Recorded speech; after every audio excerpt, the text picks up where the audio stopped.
But an hour and a half after this, the players were back on court. Well, that was fun. Remember that? Brave boys out there, eh? Yes. One final thought on Becker before we go. You know, he could well be playing in the next Olympics in Seoul and perhaps playing John McEnroe in the final. Becker and McEnroe will certainly be eligible to compete in the Olympics if the president of the International Tennis Federation, Philippe Chatrier, has his way with the International Olympic Committee. The president of the IOC, he's been here at Wimbledon, Juan Samaranch, and he gave the impression that he and Chatrier are in accord on this.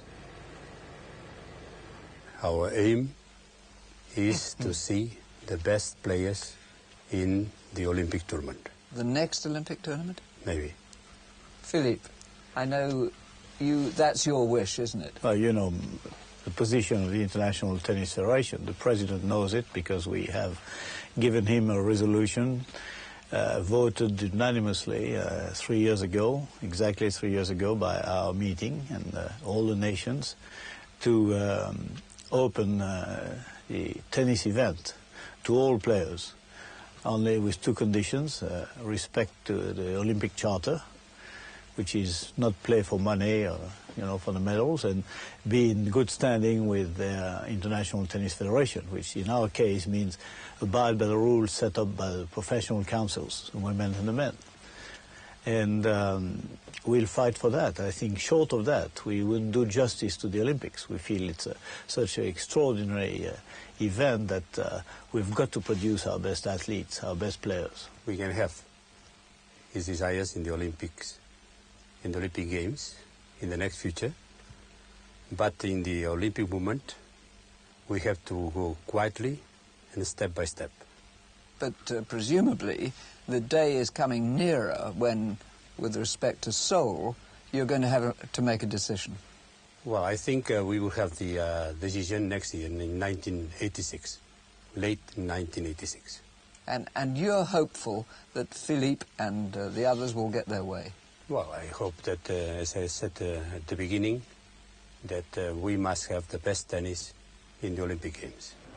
The top tennis players in the next Olympics in 1988. What would that mean for tournaments like Wimbledon in the year of '88? Well, I don't think it would do any harm at all. The Olympic Games, after all, is a great festival of all sports.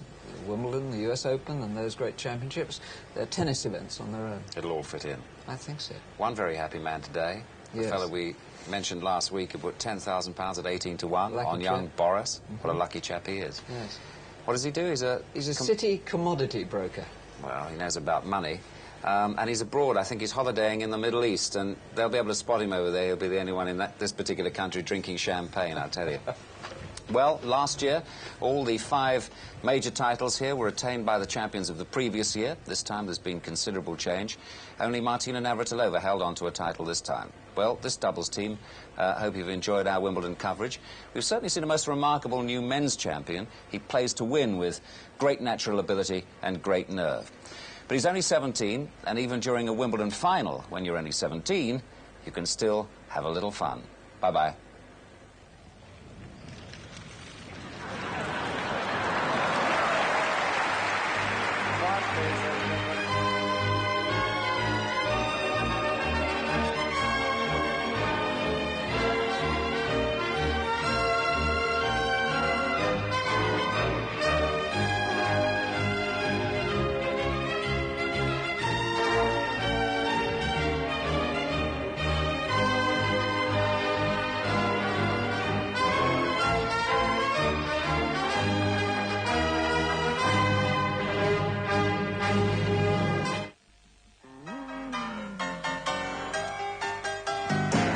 cream of the world's rock entertainers will play for Live Aid on Saturday in a non-stop concert with a potential world audience of 1 billion viewers.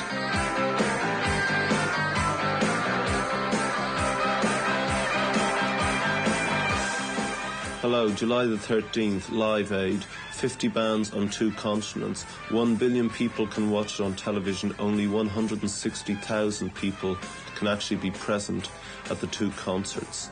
Those 1 billion who watch will keep 130 million people alive who are dying in Africa. That's what we're talking about.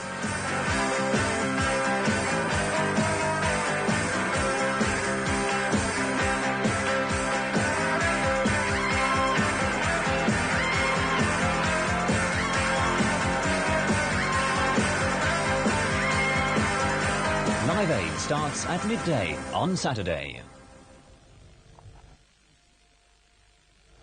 On BBC1, in 15 minutes, Choices examines the often tricky question of what should we tell the children about God in today's changing society. That's except for our viewers in Wales, who can see it later this evening. Here on BBC2, we open our season of films starring Burt Reynolds with one of his strongest performances as a man fighting for survival against all odds in Deliverance.